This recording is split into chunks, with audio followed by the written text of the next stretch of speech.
everybody, welcome to Scuba Dive Magazine. Our website is down here. You can visit that after this video, see all the awesome things we do over there, and remember to leave a thumbs up and subscribe to the channel if you haven't already. If you have a scuba diving question or a topic that you would like to discuss, then type it down in the comment section underneath this video and use the #AskMark hashtag to get it featured in an up and coming video. I do my best, and a lot of the audience do type away answers to any questions that's down in the comments, but the ones with the hashtag do tend to get preferential treatment. But today I'm answering a question from Duda about water in your first stage. So Duda says, hello, what's to do if during washing the first stage some water gets inside of it? Now, it's not the end of the world if some fresh water finds its way inside of your first stage. And I do say fresh there because it's quite important. Chances are, if it's a very small amount of water, the filter on the inside, you can't see it here, but I'll pull this apart so you can see it. The filter will have caught that, and if it's a small enough amount of water, then it is just going to like sort of atomize. But it's good to attach it onto a regulator as soon as possible to like flush it through, and then just purge your second stages, all the hoses, as much as possible to really flush out any moisture in that air. But it is important that you rectify it properly if it's a larger amount of water. By far the best way is to take your regulator in to your local service centre for them to fix it. They can pull it apart, they might as well service it whilst they're there. If it's warm, soapy, fresh water after like cleaning it, I wouldn't worry as much as if it was like nasty green water, say or salt water, you've disassembled, you depressurized your regulator, and then for whatever reason it's dunked under water in the ocean, then I'd be much more careful. Because water on the inside of the first stage, inside of your hoses, inside of your gauges, it's going to start to corrode, and then the parts aren't going to move properly. The hoses, they're going to start to rot, so eventually it's just going to go bang without you knowing, because you can't see what the state of the inside of your hose is doing. So yeah, water on the inside can do a real number on your regulators, so it's best to avoid it if possible. One of my personal bugbears is that a lot of people use dust caps, and they think that that's enough to when they're washing their regulators, but they're called dust caps for a reason. They're there to keep dust out, not water. So they're not designed, some of them arguably can be, but they're really not designed to be submerged in like washing your regulators.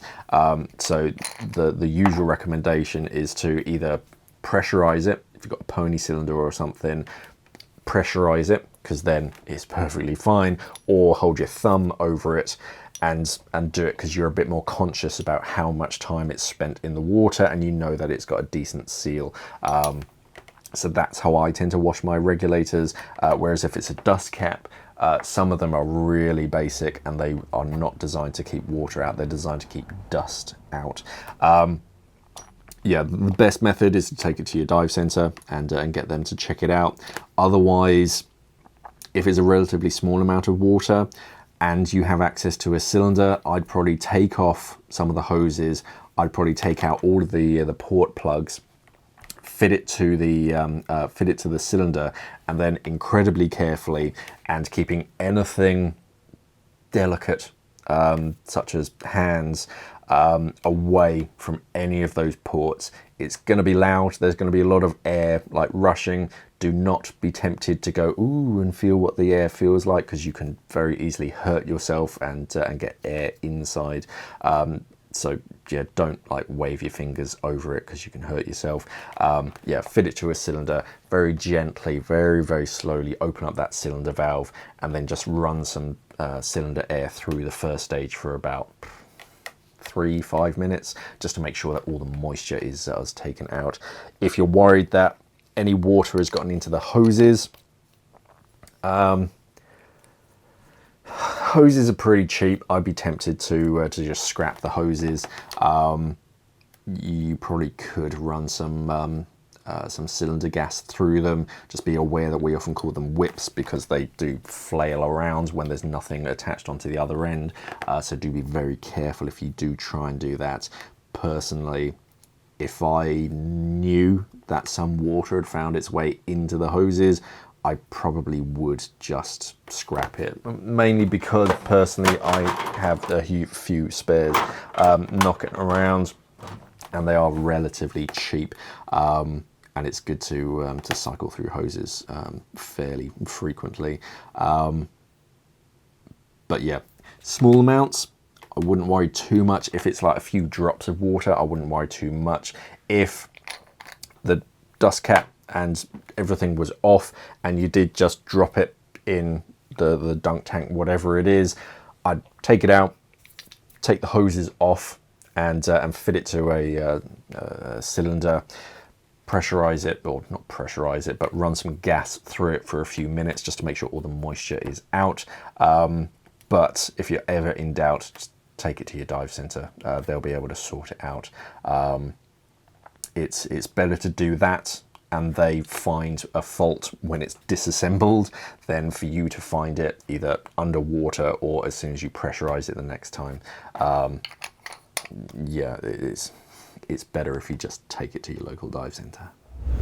Yeah, so many people online I see they use the dust cap to like keep water out.